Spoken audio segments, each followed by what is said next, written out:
তনুশ্রীস kitchen.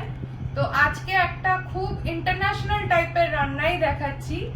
আমি যদিও বা যে কটা সিরিজ নিয়ে এসেছি এখন অবধি ইন্টারন্যাশনাল রান্নাই দেখিয়ে গেছি, ইন্ডিয়ান স্টাইলের রান্না আমি দেখাইনি। তো আজকে হচ্ছে আমার chicken fried with smash potato topped with butter mushroom. Butter mushroom, not butter mushroom, butter mushroom. তো আমি প্রথম যে ইনগ্রেডিয়েন্ট সেটা আলুটা সিদ্ধ করে আমি স্ম্যাশার দিয়ে স্ম্যাশ করেছি, কারণ প্রচুর গরম তো আলু হাত দিয়ে ধরতে পারছি না। তো এবার বাটারটা দিচ্ছি। একটা বাটার অলরেডি সিদ্ধ করার সময় দিয়ে দিয়েছিলাম, স্ম্যাশ করার সময়। তো এই একটা বাটার দিচ্ছি। এটাতে আরো জিনিস দেওয়া যায়, বাট এটা আমি এইভাবেই তৈরি করি।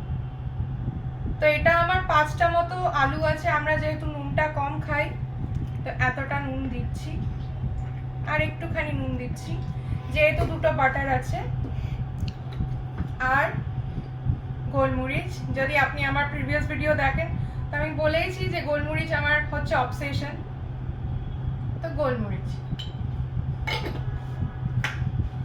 দিলাম, দিয়ে এই স্ম্যাশারটাকে দিয়ে আপনাদেরকে আলুটাকে ভীষণ পরিমাণে স্ম্যাশ করতে হবে। স্ম্যাশ মানে এতটাই স্ম্যাশ করতে হবে যে ওটা একটা একদম চিউই টেক্সচারটা আলুর থাকবে না, ওটা একদম স্মুথ বাটারের মতো টেক্সচার হবে। আরেকটা ইনগ্রেডিয়েন্ট দেখাতেও ভুলে গেছি, নিতেও ভুলে গেছি, মেয়োনিজ। এটা হেলম্যানস কোম্পানি মেয়োনিজ। তো এইটা জেনারেস অ্যামাউন্টে 1 টেবিল স্পুন। এটা আপনারা যদি চান আপনারা আরো বেশি নিতে পারেন। আমি চিজও দিই, কিন্তু আজকে আর চিজ দেব না, যেহেতু মাশরুম যেটা করব সেটা চিজ দিয়েই হবে। এই যে আমার মাশরুম চিকেনের ম্যারিনেশনের জিনিস চলে এলো। তো এইটা বেসিক্যালি স্ট্রিপগুলো খুব থিন লেয়ারে কাটতে হয়। তো কেটে আমি ম্যারিনেট অলরেডি করে ফেলেছি। নুন, গোলমরিচ আর লেবুর রস দিয়েই করতে হয়। একটা গোটা লেবু লাগবে আপনার, নুন লাগবে, আর গোলমরিচ আপনার আন্দাজ মতো। কারণ আমার স্ট্রিপগুলো অনেকগুলো আছে, ওই কারণেই আমি লেবুটা একটা গোটা লেবু দিয়েছি। তো এই হলো আমার ম্যারিনেশন করা চিকেন। তো বাকি রান্নাটা আপনাদের দেখাচ্ছি। তো আমার চিকেনের ম্যারিনেশন কমপ্লিট। তো এটাকে তো আমাকে ব্যাটার তৈরি করতে হবে। তো তার জন্য আমি ডিম, নুন আর গোলমরিচ দিয়ে ডিমটাকে ফেটিয়ে রেখেছি। এই আমি ময়দা নিয়ে নিয়েছি। এবার আপনারা ব্রেড ক্রাম্বস চাইলে ব্রেড ক্রাম্বসও ইউজ করতে পারেন। আমার বাড়িতে আপাতত এখন ব্রেড ক্রাম্বসটা নেই, ওই জন্য আমি ব্রেড ক্রাম্বসটা দিতে পারিনি, তাই ময়দা ওর সাবস্টিটিউট। এবার আমি অল্প করে একটু মিক্সচার্স ময়দার মধ্যেই ঢেলে নিচ্ছি। একদম অল্প করে দেবেন, বেশি দেবেন না।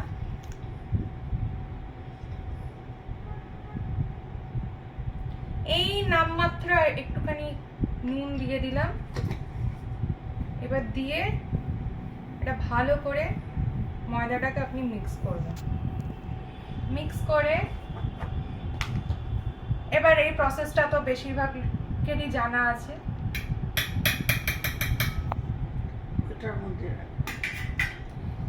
প্রথমে ডিমের মধ্যে ভালো করে জেনারেসলি চোবাবেন, এখন চুবিয়ে টুবু টুবু করে নেবেন। একটু টুবু করে এবার ময়দাটার মধ্যে মাখাবেন। এইভাবে মাখাবেন, মানে যাতে ড্রাই হয়ে যায় আর কি। মাখালেন, মাখিয়ে আরেকবার এরকম ডিমের মধ্যে চুবিয়ে টুবু টুবু করে নেবেন, করে আরেকবার ময়দার মধ্যে মাখাবেন।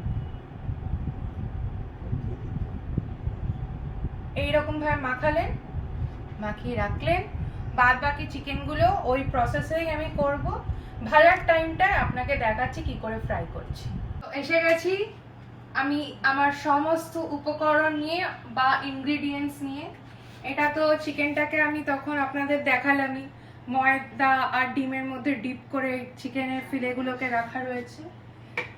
এর সাথে রেখেছি একটু দুধ, কারণ যে মাশরুমের টপিংটা হবে ওটার যে সস করা হবে তার জন্য দুধ অথবা মিল্ক লাগে। আমি এখানে আমুল গোল্ডের মিল্কটা ইউজ করছি। এখানে আমি নুন, হলুদ দিয়ে তেল দিয়ে সুন্দর করে সিদ্ধ করে স্লাইস করে বাটন মাশরুম করে রেখেছি। এইবার সসের যে ইনগ্রেডিয়েন্টস গুলো, চিজ গ্রেট করে রেখে দিয়েছি, 2 কিউব অফ চিজ আছে আমুলের। এই সসের মধ্যে হালকা এই 1 ফালি লেবু যাবে, পাতি লেবু, কারণ আমি চিকেনে তো অলরেডি অনেকটা লেবু দিয়ে ম্যারিনেট করেছি, তাই জন্য আমি অতটা লেবু আর এই সসে দেব না। মেয়োনিজ যাচ্ছে, সবই অল্প অল্প পরিমাণে যাবে। গোলমরিচ যাচ্ছে, এই আপনাদের নুন ছাড়া তো কাজ চলে না, ছেড়ে দিন। অরিগ্যানো সসে যাবে, মিক্সড হার্বস সসে যাবে, পার্সলে সসে যাবে, সবই সসে যাবে। আর এই চিকেনটাকে ফ্রাই করার জন্য আমি তাওয়াতে সাদা তেল গরম করতে দিয়েছি, এখনো গরম হয়নি। গরম হলে একটা একটা করে চিকেন ঢালা হবে। তো আমি আপাতত এখন এটা যেরকম গরম হচ্ছে হোক, যে সসটা হয় মানে ওপরের যে চিকেনের যে টপিংটা করব মাশরুমের, সেটা করছি। তো একটু তেল দিলাম, না সরি তেল দেব না, সরি। এই সসের স্পেশালিটি হচ্ছে দুধ দিয়ে করতে হয়, সো দুধটা ঢেলে দিলাম। তো এই আমার তেল গরম হয়ে গেছে, আর এই একটা একটা করে আমি এই ফিলে চিকেন গুলো দিয়ে দিচ্ছি। আসলে এই গ্যাস থেকে ছিটতে পারে বলে আমি ওই সসের গ্যাস মানে সসের প্যানটাকে অন্য গ্যাসে দিয়ে দিয়েছি।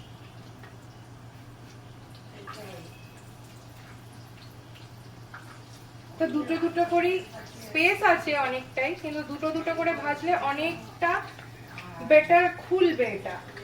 আর এটা মানে কি বলবো, এক্সপ্যান্ড করার চান্স পাবে, তাই আমি কনজেস্ট করে আরেকটা দিচ্ছি না। তো এইবার আমি কি করছি, একটু সল্ট দিয়ে দিচ্ছি এই সসটার মধ্যে। আর এই চিকেন যেরকম ফ্রাই হচ্ছে ফ্রাই হোক, আমি বেশি সল্ট দেব না, খুব নামমাত্রই সল্ট দেব। তো সল্ট দিলাম, যেহেতু আমার মাশরুমটা অলরেডি ফোটানো, ওই জন্য আমি সল্টটা কম দিলাম। একটু ব্ল্যাক পেপার দিচ্ছি, এটাও খুব সামান্যই দিচ্ছি, কারণ আমার স্ম্যাশড পটাটো যেটা আমি বেস বানিয়েছি ওটাতে অনেকটা পরিমাণে আমার ব্ল্যাক পেপার আছে।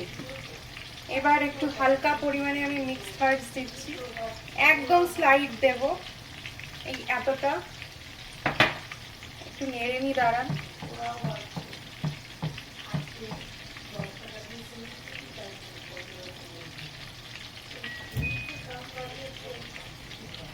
এবার একটু পার্সলে পাতা দিচ্ছি।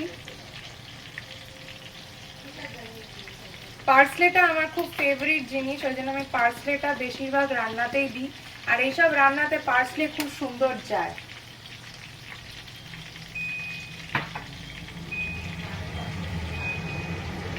চিনিটা চালিয়ে নিলাম, একটু হালকা পরিমাণে আমি জাস্ট মিক্সড হার্বসটা দিচ্ছি, ওর বেশি আমি মিক্সড হার্বস দেবো না, কারণ মিক্সড হার্বসের স্মেল চলে এলে তখন জিনিসটা আর ভালো লাগবে না।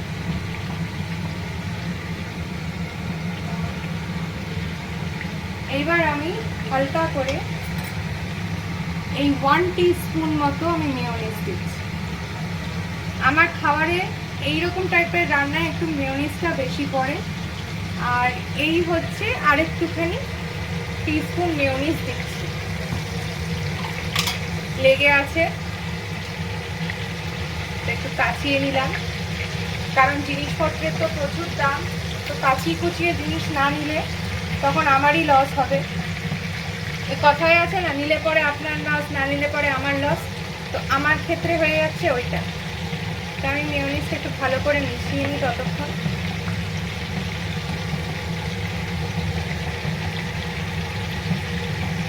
আপনারা চাইলে উইথ এগ মেয়োনিজও দিতে পারেন, বাট আমি এগলেস মেয়োনিজটাই বেশি প্রেফার করি, কারণ আমাদের বাড়িতে বেশিরভাগ সময় ভেজ চলে, তাই জন্য আমি এগলেস মেয়োনিজ প্রেফার করি।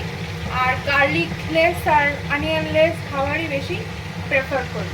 তো এই আমি মেয়োনিজটা দিয়ে দিলাম। এইবার যে আমার আলাদা করে মাশরুমগুলো করা ছিল এই মাশরুমটা আমি এর মধ্যে দিয়ে দিচ্ছি।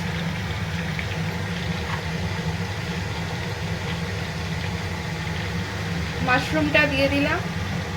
আপনারা দেখতেই পাচ্ছেন যে এটা কিন্তু অত বেশি ড্রাই টেক্সচার হচ্ছে না, ঠিক কনসিস্টেন্সি আসছে না। কেন আসছে না? কারণ এই মেন ইনগ্রিডিয়েন্টটা আমি দিইনি, অ্যান্ড দ্যাটস ময়দা আর অল ফ্লাওয়ার আপনারা বলতে পারেন। এইটা দিয়ে দিলেই আস্তে আস্তে টেক্সচারটা ঠিক হতে শুরু করে দেয়।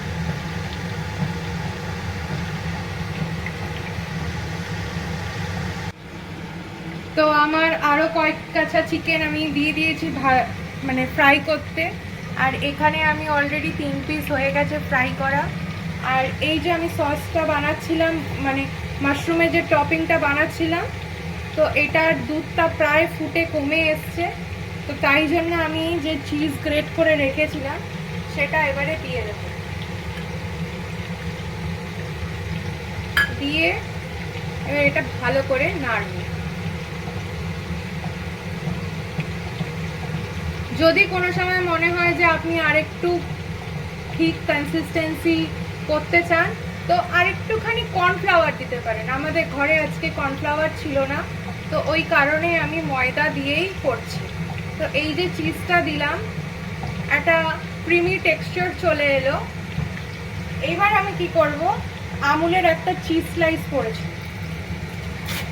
ওটা খুলে এই মাশরুমের ওপর দিয়ে দিলাম, গোটটা দিয়ে দিলাম। এবার এটাকে নাড়বো। তো আমার topping ready, base ready. Jasmine সে শো স্টপার, সে এত নখরা দেখাচ্ছে ভাজতে গিয়ে যে এখন আমার ভাজা হয়নি, ও ভাজা হচ্ছে। তো আমার এই ফ্রাইড যে চিকেনটা ছিল সেটা হয়ে এসছে। এই ডিশের শো স্টপার কমপ্লিট হয়ে গেছে। এই আমি টিফিন বক্সে এটাকে কোট করে দিলাম। তো আমার এটা রেডি, এটা বেসটা রেডি করলাম স্ম্যাশড পটাটো দিয়ে, অ্যাজ আই সেড। এবারে এই ফ্রাইড চিকেনটা ওপর থেকে টপ করলাম। এইবারে যে ফ্রাইড চিকেনের মেন টপিংস সেটা আমি দিচ্ছি। এই মাশরুমের যে ক্রিমি মাশরুমটা বানিয়েছিলাম এটা এবার চিকেনে টপিং করে দিয়ে দিলাম। So this is a very innovative dish. কোনোদিন কাউকে খাওয়াতে হলে, আপনার কোনো স্পেশাল পার্সন হতে পারে, আপনার ছেলে মেয়ে হতে পারে যারা খুব পিকি ইটার, তাদেরকে এটা করে খাওয়াতে পারেন। একটু খাটনি হবে, but I guess they will actually love this dish. So that is all. If you like my video, give a thumbs up, subscribe to my channel and share it with your friends. আমার ওদিক থেকে আমার একটা ফ্রেন্ডের call আসছে, so please don't mind me. Bye and have a good day.